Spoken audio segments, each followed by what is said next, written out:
Today we have a true historical tale of Dubh Maíl Coluim, Dubh Malcolm, King of Alba, Scotland, and we're telling it with a touch of hidden comedy and mystery, while remaining grounded, in fact. Presenting the Black King and the Lightless throne. Enjoy, family. Devil and see all. In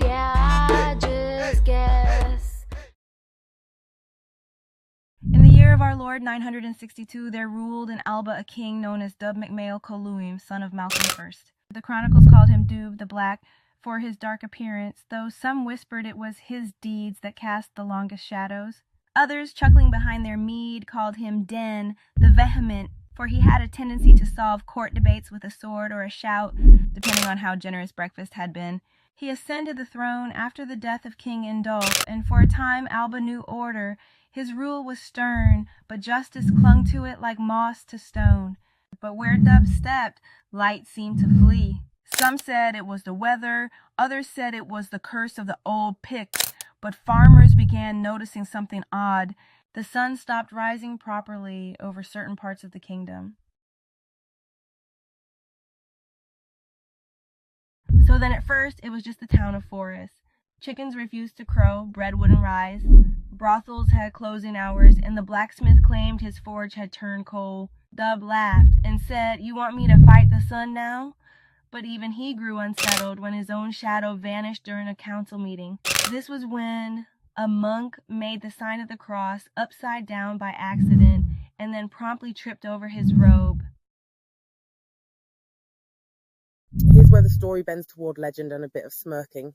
The annals of Ulster and other chroniclers hint that Dubh was murdered or perhaps merely disappeared under mysterious circumstances, possibly after a rebellion in Moray. Some say he was killed and his body hidden under the bridge at Kinloss, and not a single ray of sunlight returned to Forres until it was found and properly buried. A fairy tale, perhaps, but records say sunlight and seasons returned right after. A coincidence that had even the most skeptical druid squinting at the sky like it owed him an apology. And as for the one who replaced him, Ciaran, son of Indolf, he was found grinning far too often for a man who just inherited a kingdom cursed by clouds. Some believe he had help ushering Dubh into the next world.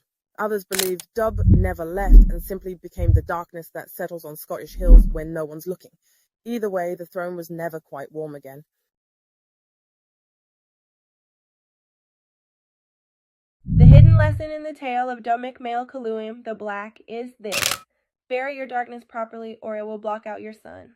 Symbolically, Dubh's fate teaches that if you try to hide your crimes, secrets, or shadowy deeds, they'll find ways to cast long shadows over everything else: your rule, your legacy, even the weather, if you're unlucky enough to be in an old Celtic kingdom. The comedic irony is that a king so vehement and feared might be undone not by armies, but by bad lighting and superstitious farmers. Until next time, your Sea Star Curacy, channeled by 3611027, the Beautiful Whisperer. Our Sea Star Devil and Seal. Apply the news you can use. Get dangerous. Have I given you a clue?